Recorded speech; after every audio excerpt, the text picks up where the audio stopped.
Luka Doncic was out. But Kristaps Porzingis is back. If you haven't been paying attention, the unicorn has been looking unicorny lately. He had 38 points, and the Mavs got the win. What do you think about KP's big performance without Luka? Get well soon, namesake Jalen Brunson. Shout to Seth Curry, who has the highest three-point percentage of any player to play NBA basketball. Tim Hardaway's given them quality minutes. Rick Carlisle's done a terrific job of navigating the roster regardless of injury. And now you can turn it over to your best two players.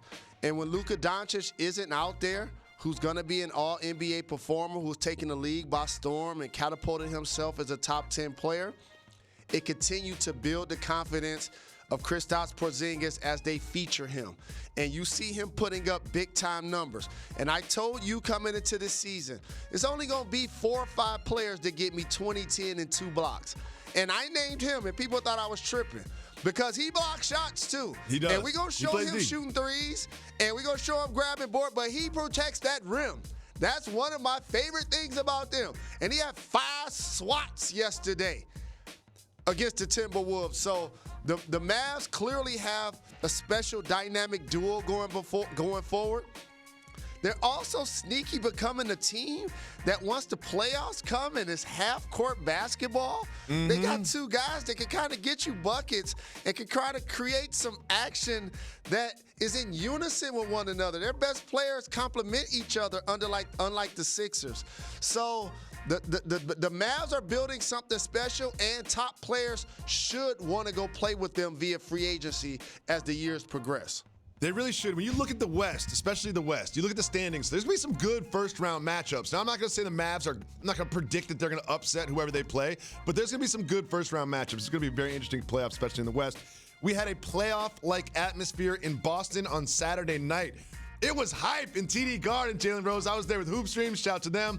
And Russell Westbrook continued his tear through the league. He had 41 points in the overtime win for the Rockets. The Rockets have really put it together ever since they traded Clint Capella. Could they climb up the standings in the Western Conference? I think they can. Don't be surprised if they do. And the guy you see there with the basketball, Russell Westbrook, Brody, he's been a terror since the public school era. And they freed up the paint for driving lanes. And I know when I say all of these things, sometimes it sounds like math or geometry, and people are like, what do you mean?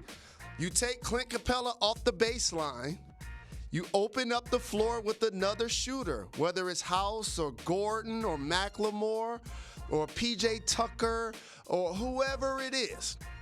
What the Houston Rockets have exposed is something that makes me sad. It really makes me sad. The Golden State Warriors exposed this too with Draymond Green at the 5 at 6'7". You know what it exposes? And it hurts me to say this. It really does. How big men don't have the skill and the will to punish small guys. That's really all this is. It's percentage basketball. It's percentage basketball. It's only a couple of bigs in today's game that's going to punish a 6'7" guy, a 6'6" guy so much that you got to play a lineup that features somebody over 6'9", which the Celtics and the Rockets did not do. No. That was the first game in ages that a guy over 6'9" didn't play.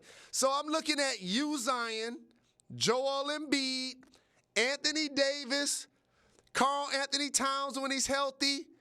Those are like the only guys, and the Joker, but he's a liability defensively. Yep. Those are not, and the Greek Freak. Those are like the only guys that when they have like a 6'7" guy on them, it's 1 or 2 dribbles, punish. 1 or 2 dribbles, punish. So now, since the big guys can't do that, I'm watching the Raptors play Pascal Siakam at the 5 in random lineups. Teams are just doing it. It's an ode to the big guy. Step your game up, big fellas. Punish these small lineups. Therefore, you play percentage basketball, and we get some normalcy back in the league. Jalen, sometimes there's video that needs to be broken down in detail, so you and I need to go to the table.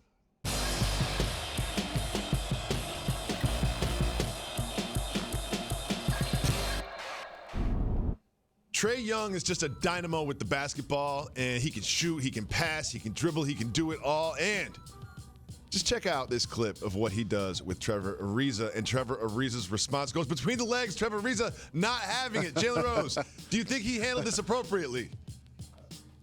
I think he handled it perfect. And this is another example of playing more perimeter and not bigger. And the Hawks, you noticed when they did a couple of deals, they got Deadman and they got Capella and they returned Collins to try to put some size around Trae Young.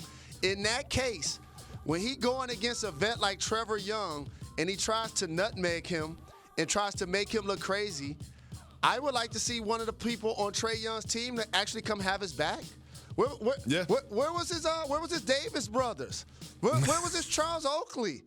Yeah. I'm confused. Rest in peace, Anthony Mason. That's what I mean. That's a perfect example. Is Trae Young really good at basketball, Jacoby? Yes. Let me just say, is Trae Young really good at basketball?